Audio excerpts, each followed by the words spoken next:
Switzerland, the United States is in a key position to shape this so that the problem of the Bush presidency will be the emergence of a new international order. Within the next 4 years, we will see the emergence of a new international order.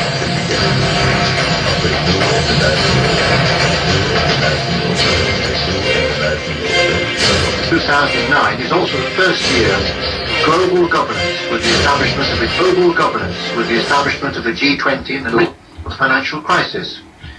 The climate conference in Copenhagen is another step towards the global management of our planet.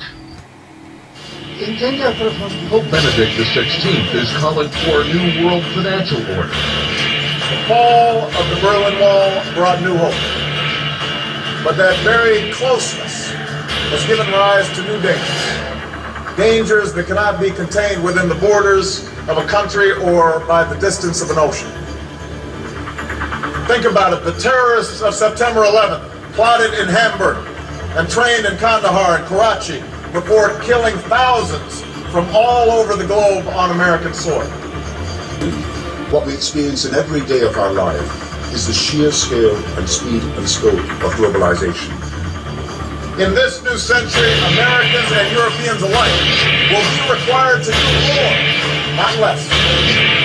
Partnership and cooperation among nations is not a choice.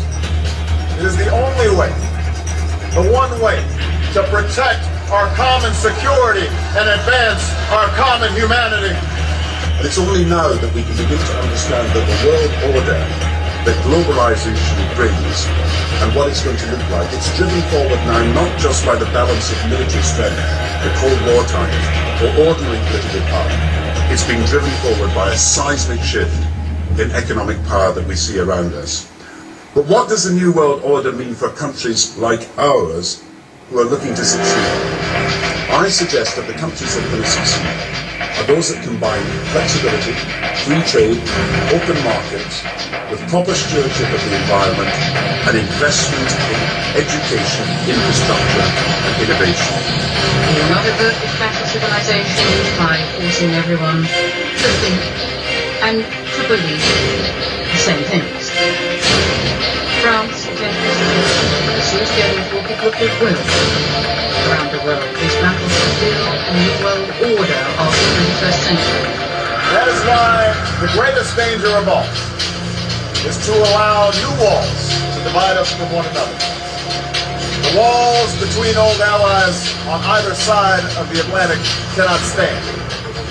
The walls between the countries with the most and those with the least cannot stand.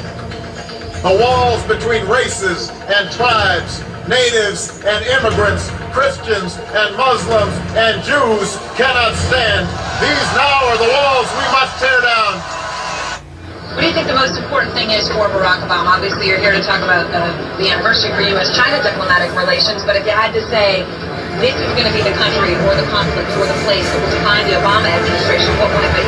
He can give a new impetus to American foreign policy, partly because the reception of him is so extraordinary in Africa.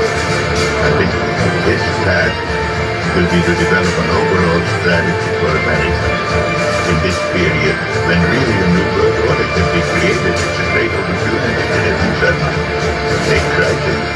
The way we're going to win over the long term is not just militarily. We've got to win over hearts and minds. And what that means is we've got to invest in countries that have no educational infrastructure and have no means for young people to get ahead. We've got to give them a stake in creating the kind of world order that I think all of us would like to see.